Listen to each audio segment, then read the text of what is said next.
Hello everyone, welcome back. Here I am again at my favorite spot, and I wanted to talk to you a little bit today about ego desires versus heart's desires. I actually have my tripod today, so that's why you see this angle. So I wanted to talk to you a little bit today about ego desires versus heart's desires. The difference between the two, and also I feel like the last time I was here there was a helicopter too. So yes, ego desires versus heart's desires, how they're different, but then also how they're kind of the same.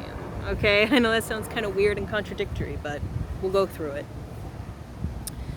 So, first thing, how many of you actually reflect on why you want what you want? Like, ask yourself, why do I want this? Because it's a good question. Humans always want something, whether it be physical items, whether it be a relationship, whether it be children, we always want something. And there's nothing wrong with wanting either. There's nothing wrong with wanting better for yourself. There's nothing wrong with wanting peace.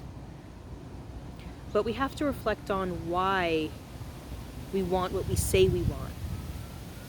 Because a lot of times, people have these urges to have things, to have certain situations, people,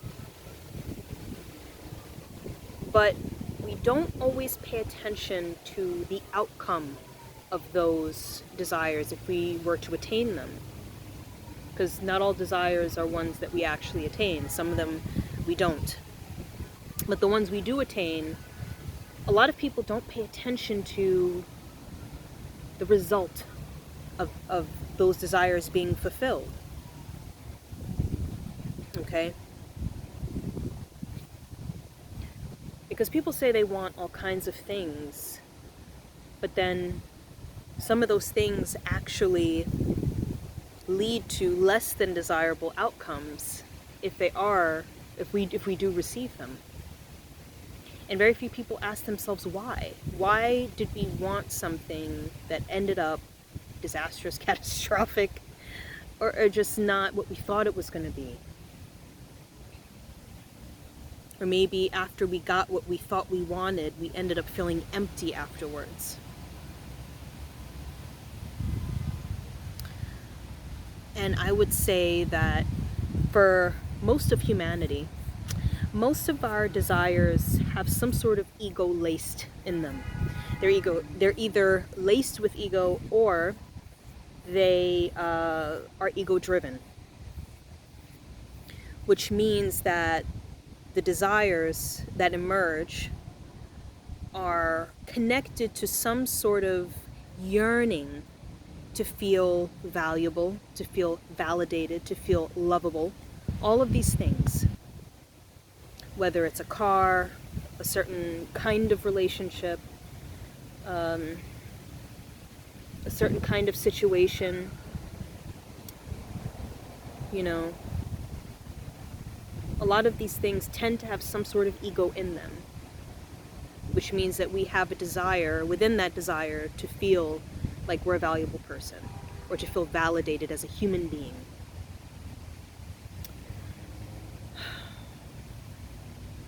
But see, that can present a problem. Because if we just keep going around wanting,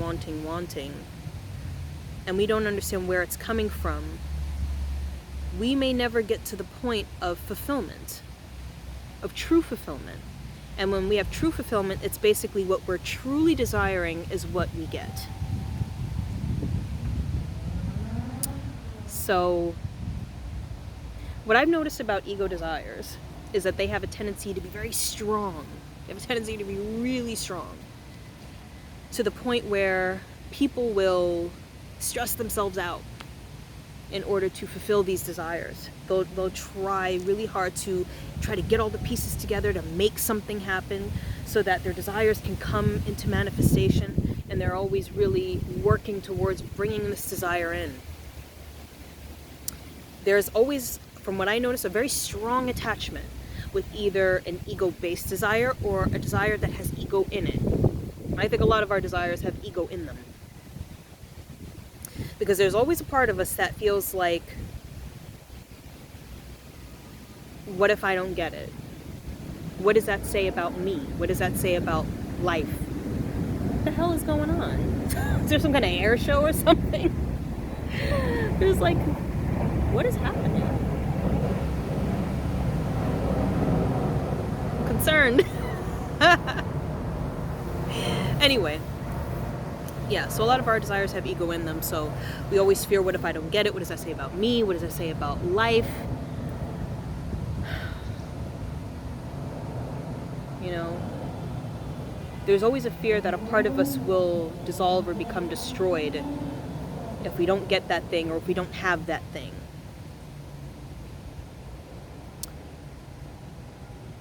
But I'm just trying to reflect here because I have these thoughts that I've written down, but talking about them is a little bit different.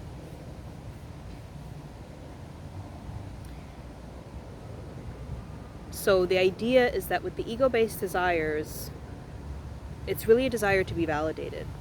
And you can always recognize an ego-based desire because if you do get it, you still feel empty. You still feel like there's something missing.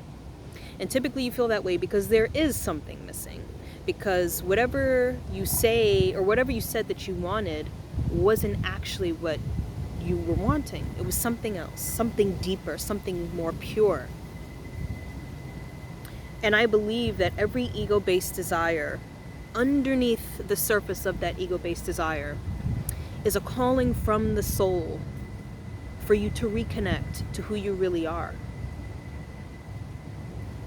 Because behind what seems like it's like a surface level desire, there's a deeper calling to feel embraced by oneness, by the divine, by your true self.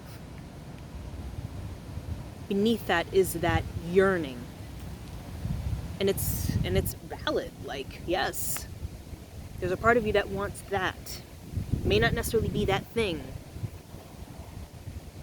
But now when you have hearts-based desires, heart's desires are more pure. And they usually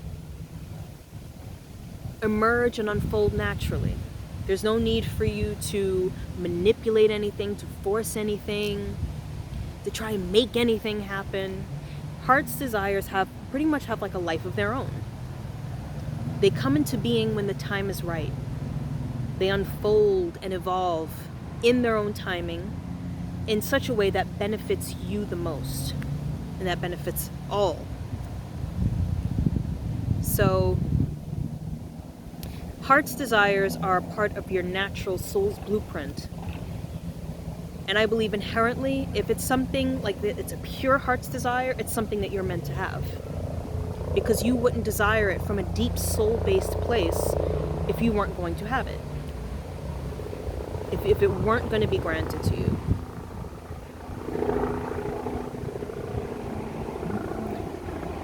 So there's a lot of noise out here today. Like, wow.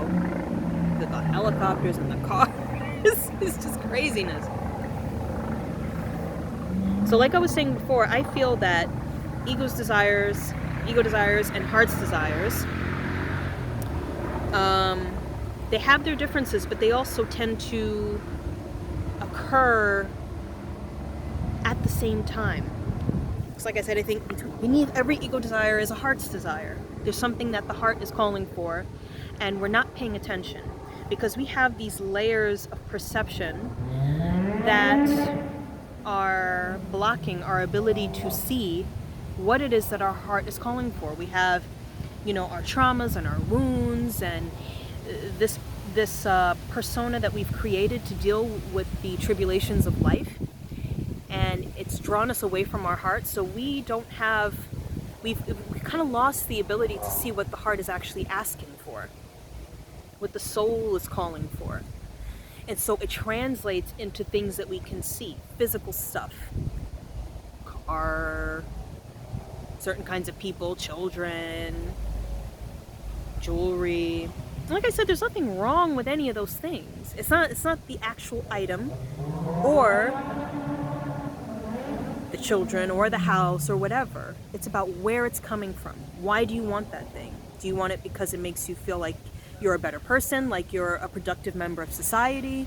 Because your mother, your father, whoever imprinted in your head that in order for you to be a valuable person, you have to have these things or these people or these situations. That's what needs to be questioned. Now, we can also have heart's desires that have a little bit of ego in there. We have the purity of the heart because we're still human, and then we have the ego that tries to sneak its way into our heart's desires and whisper in our ear, "You don't deserve that. You can't have that. Look at what's happened to you before." So what happens where we have our heart's desire and the ego always tries to make its way in and either try to sabotage the situation, try to make it seem like it's unattainable, but the ego can only perceive what it's already experienced. It doesn't know anything beyond that. This is why we move into the heart space, because the heart has access to all that is available to us and all that comes natural to us through our divine spark. So we have to be careful of the whispers of the ego trying to sabotage the unfoldment of our heart's desires. Why is it taking so long? What did you do to mess this up? It's not going to happen. All those little things, little ego's traps. All right, so at the end of the day, all of these calls and urges that we feel are in some way coming from the heart, coming from the soul. We just have to know how to interpret them. And if we have lost our way in interpreting those feelings, those desires, we have to start going back to the center. Move our attention from the external world and come back to who we really are. Through paying attention to our feelings, to paying attention to what we're asking for on a physical level, on a mental level, emotional level. A lot of people need rest. They want rest. But we're in a society where if you're not productive, then you're useless. If you need to rest, you're lazy. But these are all just kind of like constructs that we've created, in our society to maintain a certain standard, to maintain, a certain structure. So it takes a lot of courage to move beyond those structures and direct yourself back to your heart and get a sense of what is it that my soul is calling for. Because at the end of the day, the soul is saying, listen to me. Listen to me. Trying to get your attention, right? So I just wanted to talk to you about that a little bit. I have a blog that I wrote about this. It's pretty much everything I said here, but if you prefer to read it, because I might have left some things out, I don't know, I don't have it in front of me, but if you want to read it, it's in the description box below. Okay, so I'm going to sit here and enjoy this nature that I've been in for like a while, but I was doing other things. So I send you all so much love and gratitude, and take care. Bye-bye.